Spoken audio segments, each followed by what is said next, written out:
বিচারের নামে প্রহসন। ৫ বিচারপতির পুরস্কার আর দেশনেত্রীর ১৭ বছরের সাজা, ফাঁস হল নেপথ্যের কাহিনী। আসসালামু আলাইকুম। আপোষহীন দেশনেত্রী বেগম খালেদা জিয়া আজ আমাদের মাঝে নেই।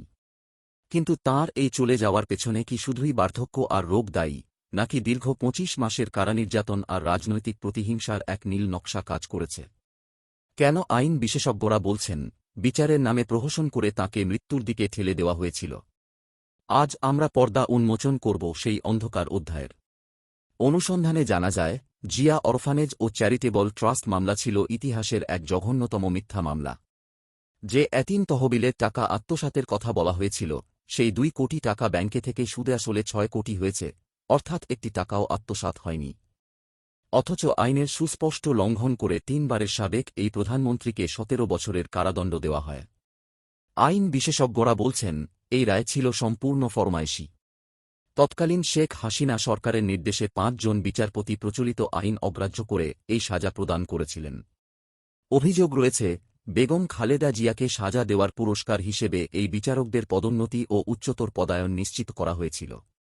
সুপ্রিম কোর্টের সিনিয়র আইনজীবীরা দাবি করেছেন, বিচার বিভাগ ও দুদক তখন ফ্যাসিস্ট সরকারের দাসে পরিণত হয়েছিল।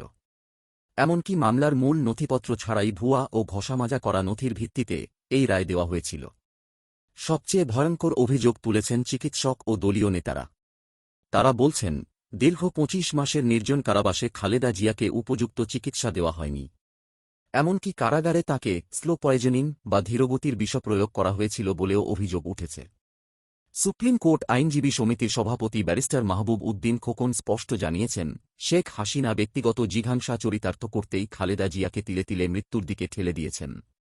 বর্তমান অন্তর্বর্তী সরকারের আইন উপদেষ্টা ড আসিফ নজরুল এই সাজাকে প্রতিহিংসার নির্লজ্জ উদাহরণ হিসেবে দেখছেন। তিনি প্রশ্ন তুলেছেন, যেখানে পিয়নের ৪০০ কোটি টাকা আর ব্যাংকের হাজার হাজার কোটি টাকা লুটের বিচার হয়নি, সেখানে কোনো টাকা আত্মসাৎ না করেও খালেদা জিয়াকে কেন ১০ বছর জেল খাটতে হল?